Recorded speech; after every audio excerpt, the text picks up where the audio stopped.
and sharing that insight. Thank you very much. Now we move the focus on to Japan. The gunman responsible for the assassination of Japan's former Prime Minister, Shinzo Abe, has been found guilty and sentenced to life imprisonment for more than 3 years after the shocking daylight killing. The murder sparked a nationwide reckoning in a country with limited experience of gun violence, leading to scrutiny over the alleged connections between prominent conservative politicians and the secretive Unification Church. However, Judge Shinichi Tanaka has pronounced the sentence at a court in Nara. Now, for this discussion, we welcome Dr. Asta Chada. She is an Associate Professor of International Relations in Ritsumeikan University, joins us live from Kyoto. Thank you very much, Dr. Chada, for joining us once again. Good to see you. Thank you. Now, looking at this, how significant is this court sentence of life imprisonment towards this, gunman who has been responsible for the assassination of Abe? Well, I mean, this court ruling is extremely important, specifically if we look at the person, the accused here. He committed an act of violence, not just against another civilian. It was against the then ex-prime minister of Japan, Prime Minister Shinzo Abe, who was not just very popular but also seen as one of those few figures in Japan. We know that Japan is in general a very, very safe country relatively, but in this case there were also issues with regard to security breach that were committed. The response timing of the authorities was also slow. So given all of this in the backdrop and the motivations of this individual to then target Prime Minister Shinzo Abe also seemed to be very non-political. He was doing this as an act of let's say defiance against the Unification Church, which he felt that Prime Minister Abe represented in some form.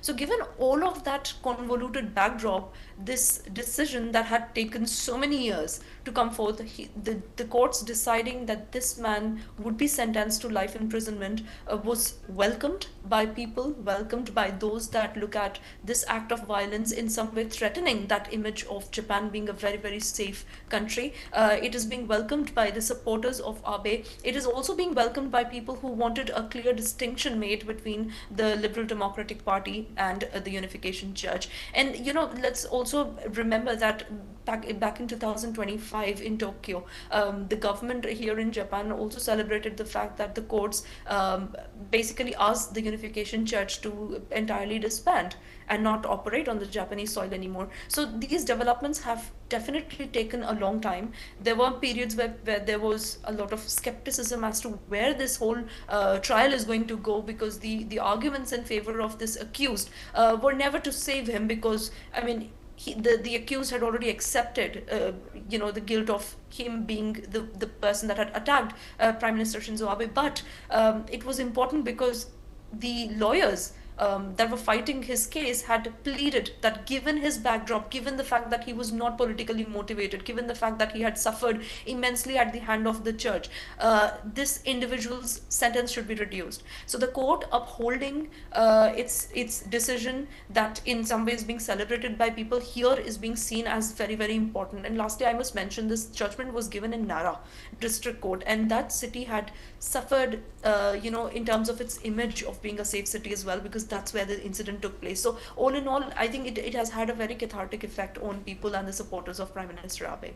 Yes, 100%. And also talking about the Unification Church, what impact did the case have on public scrutiny of the alleged links between the conservative politicians and the Unification Church? Since the beginning, when this individual was caught after he committed that assassination, his initial idea was that Unification Church had something to do with the Liberal Democratic Party, and Prime Minister Abe in some way represented the church in some capacity. What came out eventually, because there were a flurry of cases against the church, it so happened that apparently this church that initially has its roots in South Korea was formed, and then over time it had built its political connections with people in power. So though Prime Minister Abe was never officially part of the church as a member or even as an advisor, they never claimed so. Prime Minister Abe never said so, and there are no evidence of that either. But he did attend some events that were held by those that were affiliated in some capacity with the church, and that alone was seen as, by this individual who was less informed, was seen as, an act wherein somebody in position of power has some relation, even though how much so ever far it might be, it was seen as, negatively harming LDP's image. So as a result of this assassination, what happened is all of these cases and accusations that had been going around against this church for decades, specifically in terms of the way they had been instrumentalizing, or let's say they had been using people's faith or using people's fear for getting money or extorting money from them in form of donations. There were those cases that had been pending and didn't receive much attention. But after this assassination, all of those cases were taken into account, and it was found that this church had maintained that policy of over time, using people's faith and fear to get money from them, sometimes even leading up to the bankruptcy of the individuals who were making this donation, which was also apparently the case with this accused here in this case.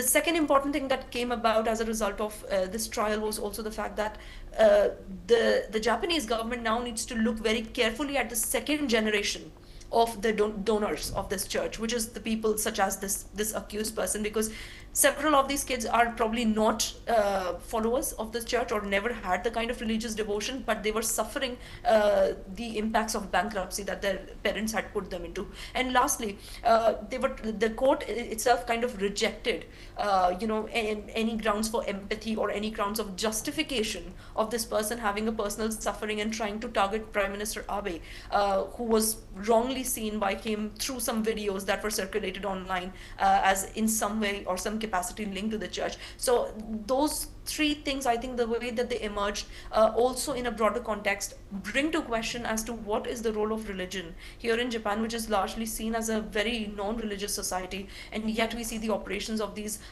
religious organizations, whether they are the churches or any such organization that tries to extort money from individuals. That has pretty much become the debate in the past few years, specifically since this 2022 incident. So as of now, the church stands disbanded.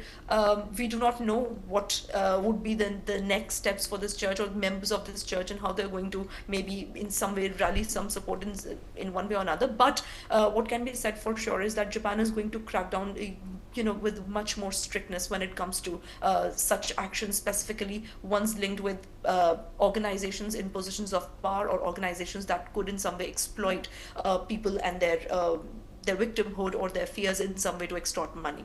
Yes, I really hope that's the case. Thank you very much, Dr. Chada, for sharing that insight. Now we move the focus on to France. In a dramatic move, French Prime Minister Sébastien Lecornu has used the